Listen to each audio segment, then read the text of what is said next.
ভারতের একটা শহরের পঞ্চম শ্রেণীর প্রাথমিক স্কুলের একজন শিক্ষিকা ছিল, যার অভ্যাস ছিল ক্লাস শুরু হওয়ার আগে রোজ তিনি লাভ ইউ অল বলতেন। কিন্তু তিনি জানতেন তিনি সত্যি বলছেন না। তিনি জানতেন ক্লাসের সবাইকে একরকম ভাবে তিনি ভালোবাসেন না। ক্লাসে রাজু নামের একটা বাচ্চা আছে যাকে তিনি মোটেও সহ্য করতে পারতেন না। রাজু ময়লা জামা কাপড় পরে স্কুলে আসতো। তার চুলগুলো থাকতো উস্কো খুস্কো, খোলা থাকে জুতার বকলেস, শার্টের কলারে ময়লার দাগ। ক্লাসে পড়া বোঝানোর সময় সে থাকতো খুব অন্যমনস্ক। ম্যাডামের বকুনি খেয়ে চমকে তার দিকে তাকিয়ে থাকতো সে। কিন্তু তার শূন্য দৃষ্টি থেকে স্পষ্ট বোঝা যেত রাজু শারীরিকভাবে ক্লাসে উপস্থিত থাকলেও তার মন অন্য কোনোখানে উধাও হয়ে গেছে। রাজুর প্রতি ধীরে ধীরে ম্যাডামের মনে ঘৃণার জন্ম নিল। রাজু ক্লাসে ঢুকতেই ম্যাডামের সমালোচনার শিকার হতো। সব রকম খারাপ কাজের উদাহরণ ম্যাডাম রাজুর নামেই দিত। বাচ্চারা তাকে দেখে আর খিলখিল করে হাসে। ম্যাডামও তাকে অপমান করে আনন্দ পায়। রাজু যদিও এসব কথার কোনো উত্তর দিত না, ম্যাডামের তাকে নিষ্প্রাণ পাথর বলে মনে হতো, যার মধ্যে অনুভূতি নামের কোনো জিনিস ছিল না। সমস্ত ধমক, ব্যঙ্গ, বিদ্রুপ আর শাস্তির জবাবে সে শুধু নিজের ভাবনায় শূন্য দৃষ্টিতে তাকিয়ে থাকতো আর মাথা নিচু করে নিত। এইভাবে সে ম্যাডামের অত্যন্ত বিরাগভাজন হয়ে উঠল। প্রথম সেমিস্টার শেষ হয়ে রিপোর্ট বেরোনোর সময় হলো। ম্যাডাম রেজাল্ট কার্ডে তার সম্পর্কে সব খারাপ কথা লিখে দিলেন। মা বাবাকে দেখানোর আগে রিপোর্ট কার্ডটা হেডমাস্টারের কাছে পাঠাতে হতো। তিনি রাজুর রিপোর্ট দেখে ম্যাডামকে ডেকে পাঠালেন এবং বললেন, ম্যাডাম, রিপোর্ট কার্ডে তো কিছু অনুপ্রেরণার কথা লেখা উচিত।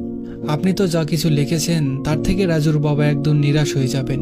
ম্যাডাম বললেন, আমি মাফ চাচ্ছি, কিন্তু রাজু এক খারাপ আর নিষ্কর্মা বাচ্চা। আমার মনে হয় না আমি ওর সম্পর্কে ভালো কিছু লিখতে পারবো। ম্যাডাম ঘৃণার সাথে এই কথা বলে উঠে গেলেন সেখান থেকে। হেডমাস্টার অদ্ভুত একটা ব্যাপার করলেন। ম্যাডামের টেবিলে রাজুর আগের বছরের রিপোর্ট কার্ড রেখে দিলেন। পরের দিন ম্যাডামের রিপোর্টটার উপর নজর পড়তে উল্টে দেখেন সেটা রাজুরই রিপোর্ট কার্ড। ভাবলেন আগের বছরের নিশ্চয় সে এরকম আচরণ করেছে। ভাবার সাথে সাথে তৃতীয় শ্রেণীর রিপোর্টটা খুললেন। রিপোর্টের মন্তব্য পড়ে ওনার আশ্চর্যের সীমা রইল না। রাজুর উচ্ছ্বসিত প্রশংসায় রিপোর্ট কার্ড ভরা। তাতে লেখা আছে, রাজুর মতো বুদ্ধিমান বাচ্চার আমি আজ পর্যন্ত দেখিনি। অতি সংবেদনশীল বাচ্চা এবং নিজের সহপাঠী এবং শিক্ষকের প্রতি সম্মান এবং সহযোগিতা করে। অন্তিম সেমিস্টারেও রাজু প্রথম স্থান অধিকার করে নাই। অস্থিরভাবে মিস চতুর্থ শ্রেণীর রিপোর্টটা খুললেন। সেখানে লেখা আছে, রাজুর পড়ালেখার উপর তার মায়ের অসুখের গভীর প্রভাব পড়েছে। পড়াশোনার প্রতি অমনোযোগী হয়ে উঠেছে। রাজুর মা মারা গেছে এবং সঙ্গে রাজুর জীবনের যাবতীয় আশা, ভরসা আর সুন্দর ভবিষ্যতের আলো তাকে বাঁচাতে হবে আরো দেরি হয়ে যাওয়ার আগে। ম্যাডামের মাথায় যেন অত্যন্ত ভারী বোঝা চেপে যায়। কাপা হাতে তিনি রিপোর্ট কার্ডটা বন্ধ করলেন। টপ টপ করে চোখের জল ঝরতে লাগলো। পরের দিন যখন ক্লাসে ঢুকলেন, তার নিজের চির অভ্যস্ত বাক্যের পুনরাবৃত্তি করলেন, লাভ ইউ অল। কিন্তু বুঝতে পারছিলেন আজও তিনি সত্যির অপলাপ করছেন, কারণ এলোমেলো চলে এই ক্লাসে বসে থাকা বাচ্চাটা রাজুর প্রতি যে স্নেহ তিনি হৃদয়ে অনুভব করছিলেন তা ক্লাসের অন্য বাচ্চাদের জন্য হওয়া সম্ভব ছিল না। পড়া বোঝানোর সময় প্রতিদিনের মতো রাজুর দিকে একটা প্রশ্ন ছুড়ে দিলেন তিনি, আর রাজুও প্রতিদিনের মতো মাথা নিচু করে নিল। যখন বেশ কিছুক্ষণ পর্যন্ত ম্যাডামের ধমক আর সহপাঠীদের সম্মিলিত হাসির শব্দ কানে এলো না, তখন সে আচমকা মাথা উঁচু করে তার দিকে চেয়ে রইল। অপ্রত্যাশিতভাবে তার মাথা আজ মুন্ডিত, তার মুখে মৃদু হাসি। তিনি রাজুকে কাছে ডাকলেন এবং প্রশ্নের উত্তর দিয়ে তা আবার বলতে বললেন। রাজু 3-4 বার চেষ্টার পর অবশেষে বলতে পারল। তার জবাব দেওয়ার সাথে সাথে ম্যাডাম খুশি হয়ে নিজেই হাততালি দিলেন না, বরং অন্য সব বাচ্চাদের দিয়েও তালি দেয়ালেন। তারপর এরকম প্রতিদিনই করতে লাগলেন। ম্যাডাম সব উত্তর নিজে থেকেই বলে দিতেন, তারপর রাজুকে বাহাবা দিতেন। সব ভালো কাজের উদাহরণে রাজুর নাম বলা হতে লাগলো। ধীরে ধীরে বিষণ্ণতা থেকে রাজু বেরিয়ে আসলো।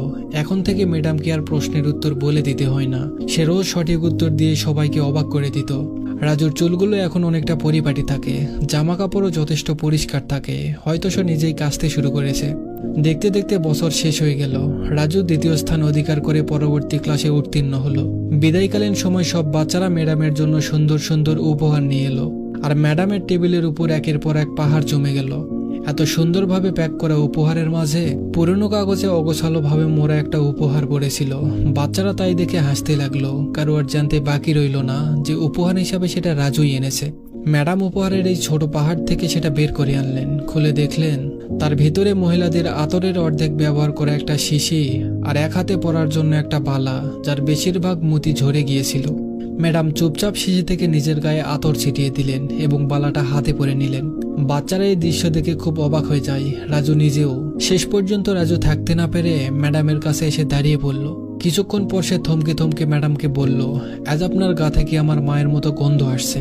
সময় পাখা মেলে উঠতে লাগলো। দিন সপ্তাহে, সপ্তাহ মাসে, আর মাস বছরে বদলাতে আর কোথায় সময় লাগে।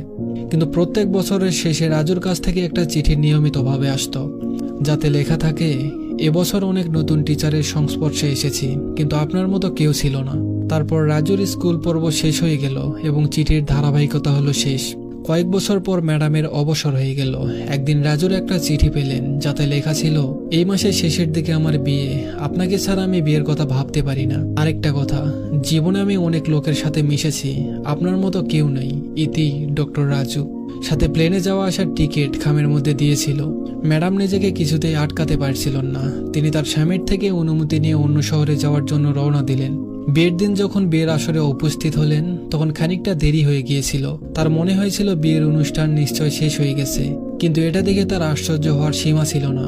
শহরের বড় বড় ডাক্তার, বিজনেসম্যান, এমনকি বিয়ে দেবেন যিনি সেই পণ্ডিতও আজ ক্লান্ত হয়ে পড়েছেন, যে এখনো কার আসার বাকি আছে।